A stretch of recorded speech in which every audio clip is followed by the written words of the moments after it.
कई कारणों से शेर को जंगल का राजा माना जाता है, जिनमें से सबसे बड़ा कारण है शेरों की शिकार करने की क्षमता। जिस तरह से शेर बड़े बड़े जानवर उनके सामने आने से डरते हैं, क्या हो अगर इन दोनों शेरों की लड़ाई हो जाए। ये दोनों है कि आखिर इन दोनों प्रजातियों के कितने मेंबर दुनिया भर में शेष बचे हैं। सदस्यों के बाद अब बात करते हैं इन शेरों के शरीर के बारे में। अफ्रीकी शेर एशियाई शेरों की तुलना में थोड़े से बड़े, लगभग 140 किलो से 225 किलो के बीच होता है। मादा अफ्रीकी शेर का वजन किलो के आसपास। मादा शेर 2.5 से 3 फीट के बीच लंबी होती है। एशियाई शेरों की पूंछ लगभग 70 से 100 सेंटीमीटर लंबी पूंछ होती है। सबसे ज्यादा भारी 400 किलोग्राम का अफ्रीकी शेर पहचान उनकी भारी भरकम शरीर के साथ साथ इस बात से भी होती है कि उनकी गर्दन के आसपास कितने बाल हैं। एशियाई शेरों की गर्दन के आसपास बालों की संख्या थोड़ा सा संतरी होता है, वहीं अफ्रीकी शेरों का बाल भूरे नजर आते हैं। अगर अफ्रीकी और एशियाई शेरों में अंतर करना हो तो उनकी फर के साथ साथ लेकिन अफ्रीकी शेरों के पेट पर ऐसा कोई फैट नहीं होता। इनकी फर का अंतर भी इन्हें अच्छा खासा अलग बनाता है और ये देखकर लगता है कि जैसे अफ्रीकी शेर एशियाई शेरों से ज्यादा खूंखार है। लेकिन क्या ऐसा वाकई में है? वैसे ये जानने से पहले क्या आप जानते हैं इनके ये फर इनके लिए बहुत ही ज्यादा जरूरी होते हैं।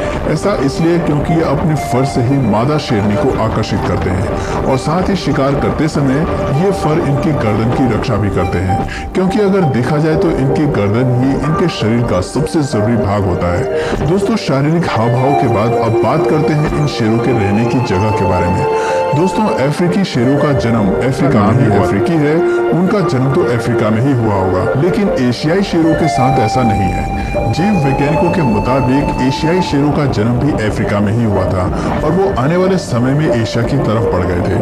अगर अफ्रीकी शेरों की बात करें तो वो अफ्रीका के सवाना के जंगलों में वुडलैंड और स्क्रबलैंड जैसे रेगिस्तान और वर्षावनों को छोड़कर कोई भी हिस्सा ऐसा नहीं है जहां पर अफ्रीकी शेर की अनुकूल परिस्थिति ना हो। और खास तौर पर अगर सवाना की बात करें तो यहाँ तो अफ्रीकी शेर मजे लूट कर रहते हैं, क्योंकि यहाँ पर हर तरह का शिकार असीमित संख्या में मौजूद रहता है। वहीं दूसरी तरफ अगर बात करें एशियाई शेरों की तो वो पहले पर्सिया, मेसोपोटामिया, बलूचिस्तान में पाए जाते थे और अब ये केवल इंडिया में ही शेष बचे हैं। भारत में भी इन शेरों की संख्या बहुत कम हो जाने पर किसी तरह से इन्हें बचाया गया है और गुजरात के गिर जंगलों में संरक्षण दिया गया है। यहाँ लगभग 400 एशियाई शेर मौजूद हैं। रहने की जगह के बाद अब बात करते हैं खाने पर, क्योंकि एक शेर को खतरनाक यही बात बनाती है कि वो जंगल में किसी का भी शिकार कर सकता है। अगर बात करें अफ्रीकी शेरों की तो इनके पास विकल्पों की बिल्कुल भी कमी नहीं है।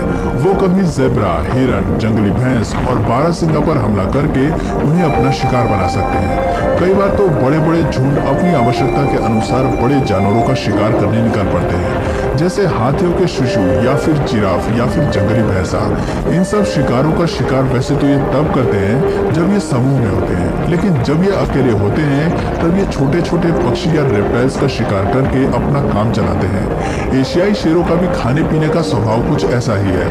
हालांकि इस बात से इनकार नहीं किया जा सकता कि अफ्रीकी शेरों के मुकाबले एशियाई शेरों के पास बहुत ही कम शिकार करने के विकल्प मौजूद हैं।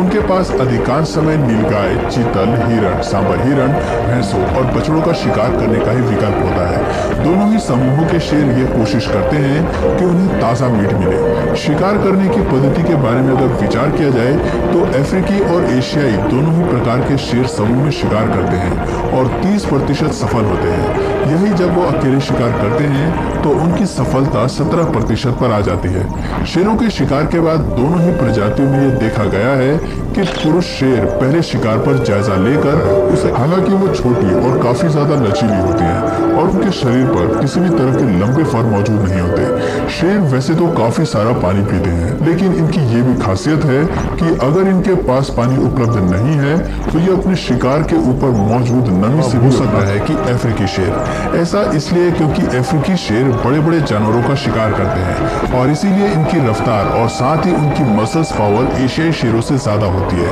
वहीं अगर बात करें एशियाई शेरों की तो उनकी मसल पावर काफी कम होती है और इवेंचुअली वो जीतने के बारे में सोच भी नहीं सकते।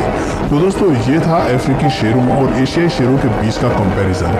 आने वाले समय में अगर एशियाई शेरों की संख्या बढ़ती है तो इस तुलना में काफी बदलाव है। और अगर इस वीडियो से आपको कुछ नया जानने या सीखने कर लीजिए ताकि हमारे आने वाले वीडियोस आप मिस ना करें। मिलते हैं फिर किसी वीडियो में नए टॉपिक के साथ, तब तक के लिए नमस्कार।